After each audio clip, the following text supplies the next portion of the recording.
नमस्कार साथियों। अब तक हमने श्रीमद् भगवद गीता के 1 से 18 अध्याय पर चर्चा की थी। आज से हम शुरुआत करेंगे अष्टावक्र गीता की। अष्टावक्र गीता शुरू करने से पहले थोड़ा सा संक्षिप्त विवरण जान लेते हैं।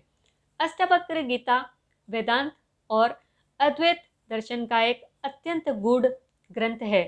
इसे अष्टावक्र संहिता भी कहा जाता है।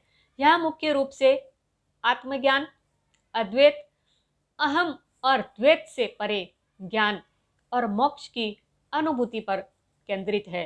मूल कथा और पृष्ठभूमि पर थोड़ी नज़र घुमा लेते हैं।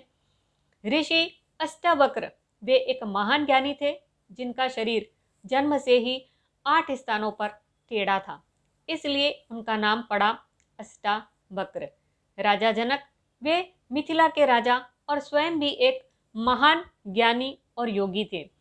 यह ग्रंथ अष्टावक्र और राजा जनक के बीच हुए संवाद का संकलन है। ग्रंथ की विशेषताएं इस प्रकार है। पहला, अद्वैत वेदांत का सार। अष्टावक्र गीता यह बताती है कि आत्मा और ब्रह्म एक ही है। जीव और ईश्वर अलग नहीं, बल्कि एक ही सत्य के दो रूप हैं। दूसरा, आत्मा की शुद्धता। आत्मा सदा निर्मल, अकलुषित और अजर अमर है। शरीर और मन परिवर्तनशील है, लेकिन आत्मा शाश्वत है। तीसरा, मोक्ष का मार्ग।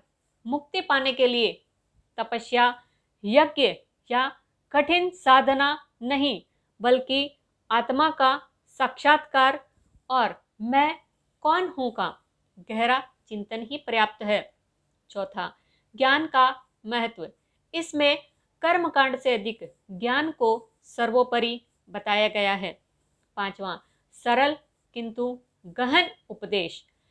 ग्रंथ में जटिल धार्मिक विधियों की जगह सीधा मार्ग बताया गया है। स्वयं को आत्मा जानो और स्वतंत्र हो जाओ। इसमें 20 अध्याय और लगभग 298 श्लोक हैं। हर अध्याय में आत्मज्ञान, संसार की असारता, माया, वैराग्य और ब्रह्म की अनुभूति पर चर्चा की गई है। मुख्य संदेश क्या है, यह जान लेते हैं।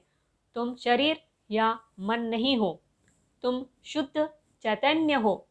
जब जान लिया कि यह संसार माया है, तो बंधन समाप्त हो जाता है। आनंद और शांति, मोक्ष बाहर नहीं, तुम्हारे भीतर है। संक्षेप में, अष्टावक्र गीता कोई धार्मिक ग्रंथ नहीं, बल्कि शुद्ध आध्यात्मिक अनुभव का ग्रंथ है। यह उन साधकों के लिए है जो गहरे आत्मज्ञान की तलाश में हैं।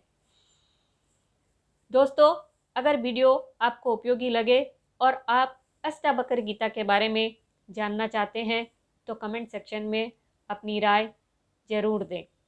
जय श्री कृष्ण।